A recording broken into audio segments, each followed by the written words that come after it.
听到劉卓輝這個名字，很多人會第一時間聯想起 Beyond。同埋填呢隻歌嘅劉卓輝先生，咁啊好多謝佢幫助，我哋今日先可以得到咁嘅成績。可是關於填詞人的背後這些事兒，你又知道多少呢？歡迎翻嚟 100%，咁我係琪琪。今日咧其實好特別咧，呢期欄目咧就係邀請咗一位非常之著名嘅香港嘅一位填詞人啦，劉卓輝先生。Hello，琪琪你好。同大家 say 聲 hi 先。係琪琪嘅粉絲，你哋好。係啊，咁其實應該都有好多輝哥嘅粉絲嘅，係啦。咁啊講翻輝哥嘅故事，其實都好多啦。咁最突出嘅應該就係 Beyond 嘅御用填詞人啦。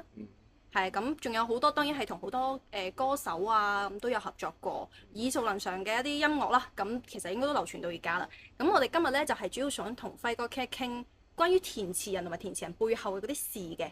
咁其實我都好想好奇啊，輝哥你到底係點樣，即係咩機緣巧合之下你會成為填詞人呢？因為當年講緊80年代嘅時候，我就出嚟做嘢咧，就係做音樂雜誌嘅。咁啊，自然就即係同唱片公司有接觸啦。咁啊，1986年咧，就香港有一個比較大型嘅填詞比賽。咁我又以前未試過填詞嘅。咁我又唔係話好恨做填詞人，根本冇諗過呢個職業。但係我又走去參加，因為佢個獎金有1萬蚊港幣，當時1986年。咁係好多㗎咯喎。係我幾個月嘅人工嚟嘅，喺嗰個時候。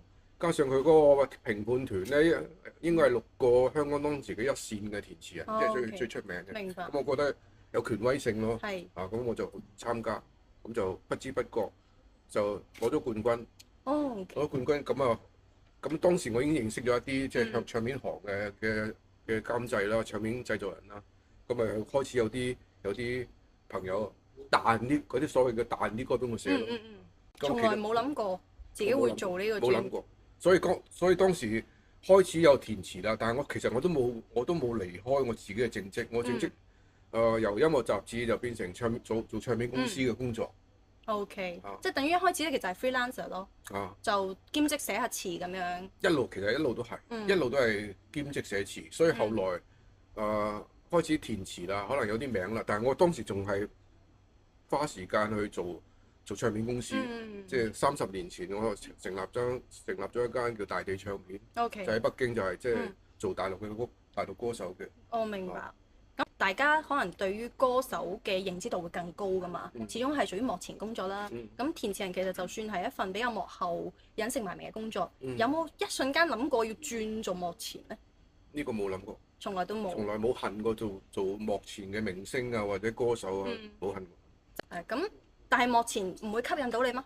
即係覺得始終係比較高大上啊。我覺得呢個係同你嘅性格有關。性格你冇諗過呢方面發展嘅，咁就一路都冇咯。而且我性格可能係中意做幕後多啲。你好享受呢種狀態咯。又唔係話好享受嘅，只不過好自然嘅嗰樣嘢。即係你冇發過明星夢、演員夢、歌手夢，咁你冇自然就唔做，冇諗去做嗰樣嘢。冇錯。咁但係當然啦，好多年之後我就發現咗有啲後悔咯。後悔嘅原因咧，原來發覺，譬如你做音樂嘅話，原來歌手係最揾到錢嘅。係，而且明星就係屬於歌手嘅。係。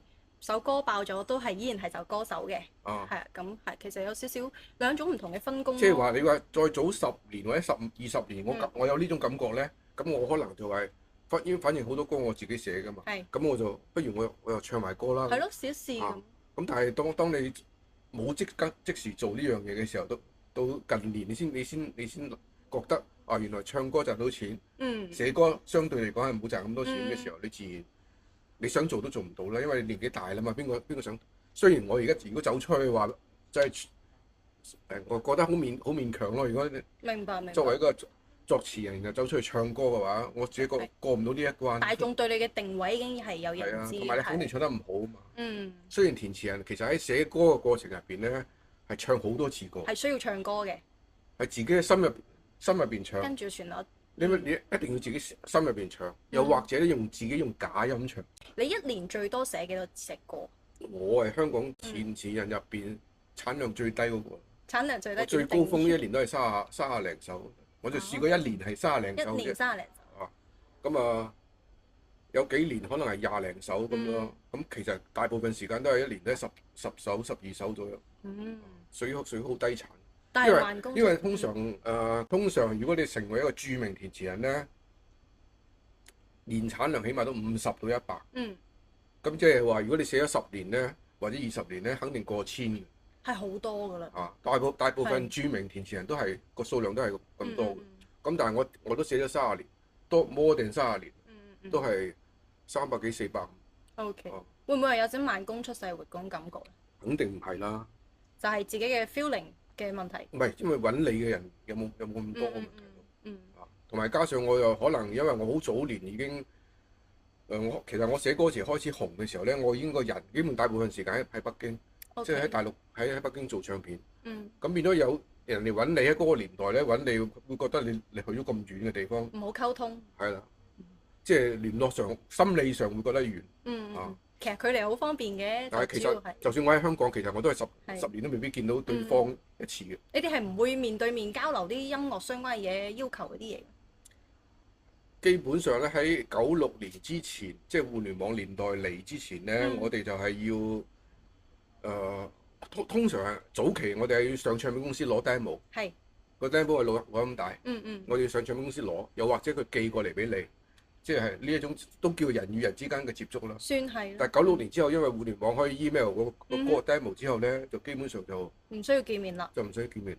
咁你平時會唔會話同佢哋artist 啊、歌手啊會有啲摩擦啊之類？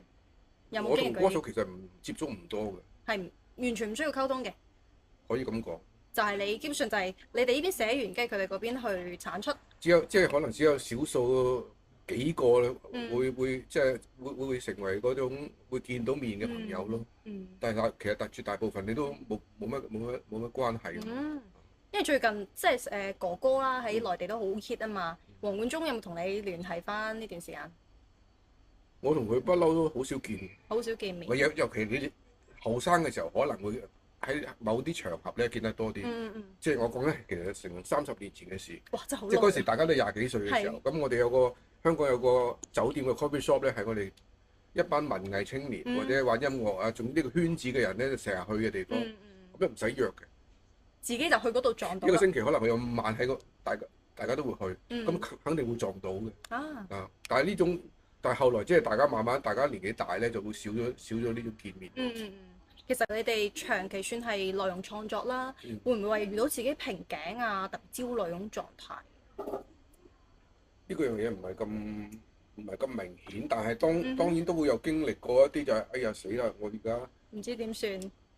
其實我而家近10年嚟，我經常遇到一個問題，就係有人俾一隻歌我寫，然後咧我就成日呢隻歌會唔會係我最後一首咧？即係我成日驚寫唔到。點解咧？係靈感，覺得靈感有少少突破唔到。可能係咁咯，可能係靈感嘅問題，亦都可能因為你之前都寫咗幾百首啦。咁所以驚冇辦法再寫得更加好嘅。咁但係又經常又不知不覺幾個鐘頭之後又寫完。跟住又交出去啦。咁隻歌流唔流行呢個就唔知啦。呢個命運嘅安排啦。抗焦慮有冇啲咩好嘅方式？你自己嚟講，我而家嘅焦慮，即係譬如接到一首歌要寫咧，係會有好短時間嘅焦慮。尤其我聽日要出差，但係今日接咗首歌咧，我就最唔中意出差嘅時候帶住隻歌要寫嘅。好緊張。所以我就會喺出差之前就寫咗佢。所以我而家寫歌嘅速度係比年輕嘅時候快好多。我以前係幾日先寫一首歌，我而家係幾個鐘頭寫一首歌。其實都算係減少拖延症咯，算係。因為我覺得其實你拖幾日寫同幾個鐘頭寫出嚟咧，對我嚟講可能差唔多。因為寫歌詞就係一瞬間嘅爆發。唔係話你用1個月咧就一定會寫得幾個鐘頭，比幾個鐘頭好。唔係咁樣。諗到寫出嚟就係嗰個。係啦，就係你嗰個 moment，你嗰幾個鐘頭或者一日之間你諗到嘅嘢。但係你諗到嘅嘢其實係你自己收起係其實你儲存咗好耐嘅呢啲嘢，只不過係喺嗰個 moment 你攞出嚟用。就唔係話重新去諗一樣嘢。慢慢構思就唔係呢種階段。如果俾你自己嚟講啦，你即係比較中意一種即係做 hit song 啦，即係譬如而家時下流行嘅市場中意嘅類型啦，一定係話你會希望仲係用翻你自己嘅態度去表達呢啲音樂。呢個係要平衡咯，自己即係市場中意嘅未必一定完全係你中意嗰種 style。咁所以咧，但係咧，如果揾你寫個歌手本身係一個好年輕嘅歌手，你又唔可以寫啲太老成嘅嘢俾佢，又唔啱佢。係啦，咁變咗你自己要平衡。其實而家好多即係越嚟越年輕嘅一啲歌手咧，佢哋會開始偏即係自己創作啦，即係自己基本上全能㗎啦，寫詞啊、作曲啊咁樣。其實會唔會對你哋即係填詞人呢個職業嚟講有衝擊嘅？應該係有嘅，不過好在我已經差唔多退休啦，所以我又唔擔心呢個問題。你係比較佛系嘅。即係我而家唔係處於同大家競爭嗰個年代啦。如果我而家廿零歲，可能我就會覺得好焦慮啦，開始。咁但係其實咧喺全世界樂壇嚟講咧，如果話自己創作自己唱咧，呢個係普遍嘅，普遍嘅一個趨勢咯，我覺得係。即係好多年前開始，即係事關西方啊，已經係咁噶啦。都想幫大家問下，因為而家咧，即係好多人可能對於填詞人呢個職業都係唔係好了解啊。始終佢唔係一個好大眾化嘅職業嚟啊嘛。咁一般嚟講，填詞人實質上有冇表面睇起身咁風光？即係佢背後會唔會話經歷好多其他好坎坷嘅嘢係少有人知嘅咧？通常你話坎唔坎坷，我覺得尤其2000年之後咧，我覺得2000年之後嗰啲新進填詞人咧，或者作曲人咧就比較坎坷啲，因為咧就係俾稿，尤其係填詞。俾稿嘅意思即係話唱片公司發一首歌出嚟，可能發俾20-30個人。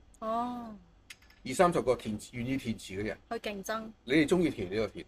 填咗之後，可能唱片公司收翻嚟嘅版本，可能係10幾20個。或者即係總之係你要同佢比咯。但係我哋嗰個年代係冇呢回事喎。1對1係咪？1對1嘅，揾你寫就係你㗎啦。除非佢偷揾第二個人寫，呢個另外一回事。但係通常就以我哋所知就唔會。即係除非你話覺得你寫得唔好，退稿揾個第二個人寫，都呢種情況就有。